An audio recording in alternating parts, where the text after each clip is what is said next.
রাজধানীর পল্লবীতে দ্বিতীয় শ্রেণীর স্কুল ছাত্রী শিশু রামিসাকে ধর্ষণের পর বর্বরোচিত এবং নৃশংস হত্যাকাণ্ডের ঘটনায় ফুঁসে উঠেছে পুরো দেশ।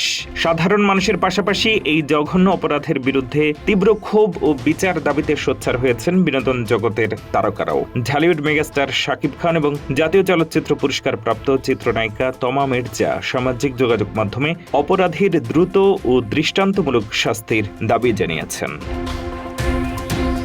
চিত্রনায়ক শাকিব খান তার ভেরিফাইড ফেসবুক পেজে লিখেছেন, এই নৃশংস ঘটনা পুরো সমাজের মানবিকতা, নিরাপত্তা ও বিচার ব্যবস্থাকে প্রশ্নের মুখে দাঁড় করায়। আইনের কঠোর প্রয়োগের মাধ্যমে এমন দৃষ্টান্তমূলক শাস্তি হওয়া উচিত যা ভবিষ্যতের সম্ভাব্য অপরাধীদের মনে ভয় তৈরি করবে। অন্যদিকে তীব্র ক্ষোভ প্রকাশ করে অভিনেত্রী তমা মির্জা লিখেছেন, ধর্ষণকারীর বিচার হবে ধর্ষণের শিকার যে তার জানাজার আগে। ধর্ষণ মামলায় আসামি পক্ষের আইনজীবীদের ভূমিকা নিয়ে প্রশ্ন তুলে তিনি কোনো প্রকার সময়ক্ষেপণ ছাড়াই দ্রুততম সময়ে ফাঁসির দাবি জানান। এদিকে এই চাঞ্চল্যকর মামলার প্রধান আসামি সোহেল রানাকে ইতিমধ্যেই পুলিশ গ্রেপ্তার করেছে। আদালতে দেওয়া স্বীকারোক্তিমূলক জবানবন্দিতে মাদকাসক্ত এই অপরাধী নিজের জঘন্য অপরাধের কথা স্বীকার করেছে।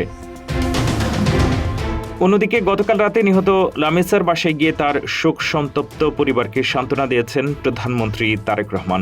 একই সাথে আগামী রোববারের মধ্যে এই মামলার চার্জশিট দাখিল করে দ্রুততম সময়ের মধ্যে অপরাধীর সর্বোচ্চ শাস্তি নিশ্চিত করার আশ্বাস দিয়েছেন স্বরাষ্ট্রমন্ত্রী। পৈশাচিক এই হত্যাকাণ্ডের দ্রুত বিচার এবং সমাজে শিশুদের নিরাপত্তা নিশ্চিত করতে আপনার মতামত কমেন্টে জানান।